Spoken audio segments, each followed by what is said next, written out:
Bill O'Reilly here, Monday, December 9th, 2019. You are listening to the O'Reilly Update. Here's what's happening today in America. The Justice Department releases a report on the FBI's Russia probe. Mike Bloomberg says he's sorry for calling Senator Cory Booker well-spoken. Mohammed makes a list of the most popular names in the USA. Car guys drive from New York to L.A. in 27 hours. A new study shows the average American can stomach just 4 hours with family over the holidays. Also ahead, the message on buying votes. But first, Department of Justice Inspector General Michael Horowitz releasing his report on the FBI's investigation into the 2016 Trump campaign, finding the FBI likely manipulated key documents to justify surveillance. The release comes days after the House Judiciary Committee says it will vote on articles of impeachment against President Trump over his dealings with Ukraine. So the political chaos in Washington continues. Billionaire Mike Bloomberg, running for president, apologizing to Cory Booker after calling his rival well-spoken. Some critics say the expression has racial overtones. The senator apparently agrees, saying he was stunned and taken aback by the comments. Bloomberg says Cory Booker is a, quote, friend of mine, but he might rethink that. For the first time, the name Mohammed making the top 10 list for babies born in America. According to the Social Security Administration, the name ranked number 620 back in 2000 and 345 in 2018. Characters from the Star Wars franchise also gaining in popularity, including Kiera and Rey. Three guys who love cars are the new Cannonball Run record holders after driving from New York City to L.A. in less than 28 hours. The trio stopped for just 22 minutes during the 2,800-mile trip, with a top speed of 193 miles per hour and an average of 103. The men used radar detectors, police scanners, thermal cameras to evade law enforcement. Authorities say the drivers put others at risk. Bring on Christmas cheer. A new study says 75% of Americans find it hard to spend 4 hours with their loved ones during the holiday season. Many retreat into the basement. In a moment, buying votes. Right back with that. Deborah's home was stolen. I don't mean thieves stole stuff. I mean scammers literally stole her home. The FBI calls home title theft one of the fastest growing white-collar crimes. This story is why you need Home Title Lock. Deborah says, quote, criminals found the title to our home online and filed fraudulent documents claiming they owned it. And it gets worse. Deborah, quote, I was evicted from my own home and $85,000 in equity gone.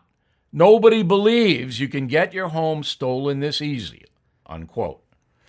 This is why you need Home Title Lock, because no insurance or bank protects your home from title theft.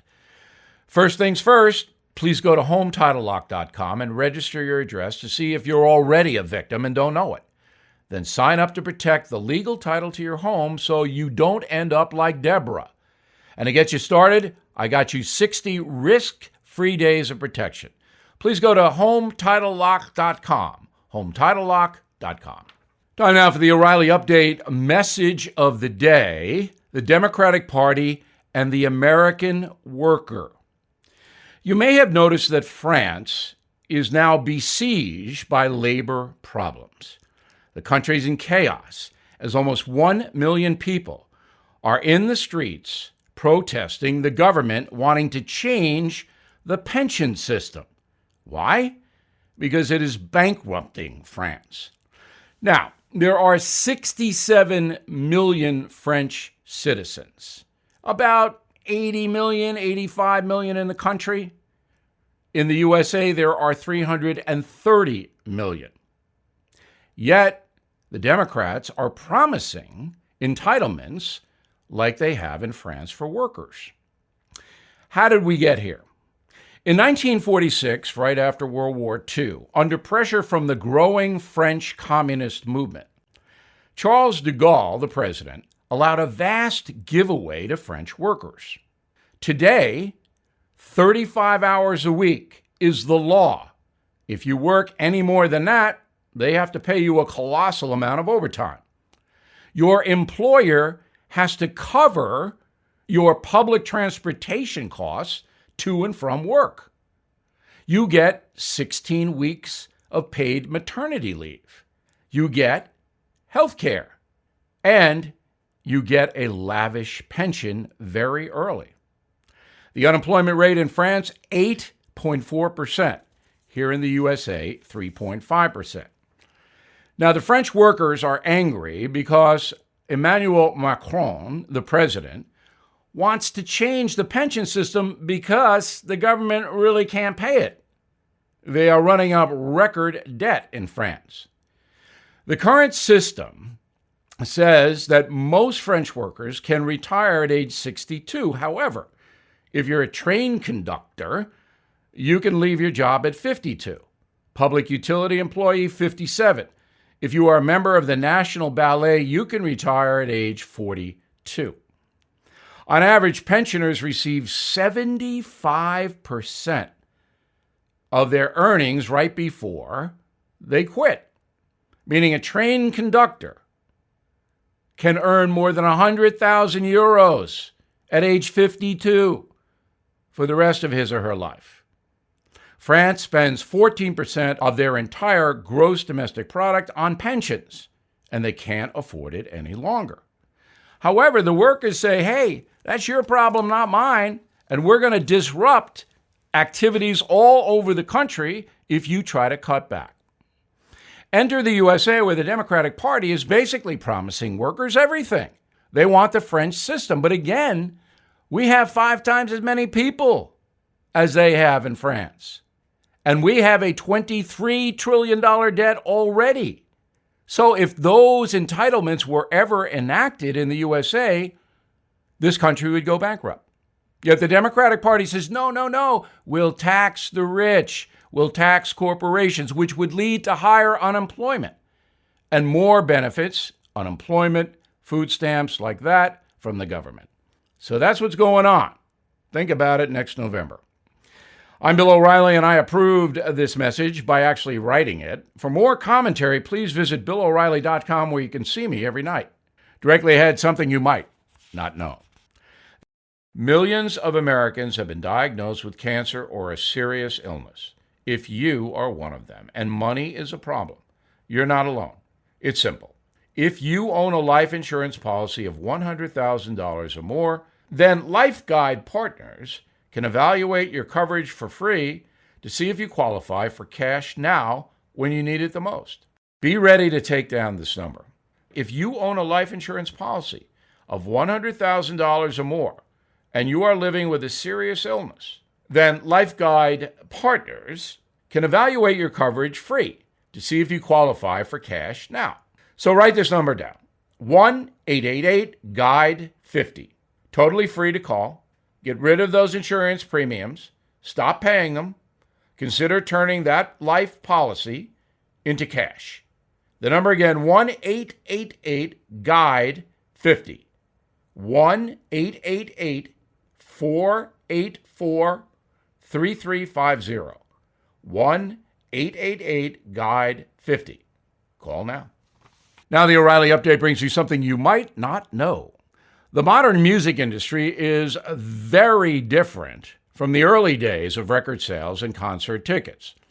These days, more than 90% of listeners tune in digitally through streaming services, satellite radio, or YouTube. For most artists, it's nearly impossible to earn a buck by records. Back in 2000, physical sales, that's vinyl, CDs, audio cassettes, raked in more than $13 billion. In 2018, that number dropped to just $900 million, a 93% decline.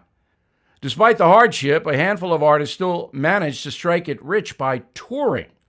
Here are the highest-earning concert acts this year as listed by Forbes magazine. Number 10 goes to Metallica, taking in more than $68 million. The band formed 38 years ago, has been touring ever since. Next up, hip-hop artist Diddy, followed by Drake. The two earned more than $70 million each. Beyoncé tied with her husband Jay-Z. The power couple earned $81 million for a successful concert tour. A couple of old-timers making the top 5, the Eagles and Elton John. Both acts took in $100 million this year. Elton John hit a major payday for his successful motion picture Rocket Man as well. British musician Ed Sheeran earned $110 million. The singer had a role as Eddie on HBO's Game of Thrones, but the cameo was hated by his fans. Eddie was ultimately killed by dragon fire. Poor guy. Kanye West at number 2, the rapper taking in more than $150 million in 2019 through his clothing line, ticket sales, and recent gospel album, Jesus is King. Top spot goes to Taylor Swift, the pop star earning $185 million in the last 12 months from a new record deal and sold-out tour. But here's something you might not know. Miss Swift is currently in a legal battle with her old label on whether she can actually perform her own songs on stage. Star's hit list is no longer under her control, belongs to another music executive. So Swift can actually get sued for singing the songs that made her famous. Back after this. Did you know just one relatively high balance on a credit card can negatively affect your credit score? It's true. It's also true that your score drops faster as your debt continues to climb. So why not make today the day you do something about it? Get out of the high-interest debt by consolidating it into a low-rate mortgage. Could mean $1,000 or more in monthly savings, but only if you call the salary-based mortgage consultants at American Financing. Now, I like American Financing because they don't do high-pressure sales or commission. Instead, they listen. They look at your entire financial picture so they can save you the most money. Best of all, when you refinance with American Financing, you don't have to reset your loan term because they believe you shouldn't pay interest on years you don't need. So make the 10-minute call today. See what they can do for you. There are no upfront fees to pay, and you may be able to postpone 2 mortgage payments. Please call 888-462-9557, 888-462-9557, or AmericanFinancing.net, American Financing, NMLS 182334, NMLS ConsumerAccess.org. Thank you for listening to the O'Reilly Update. I am Bill O'Reilly. No spin, just facts, and always looking out for you.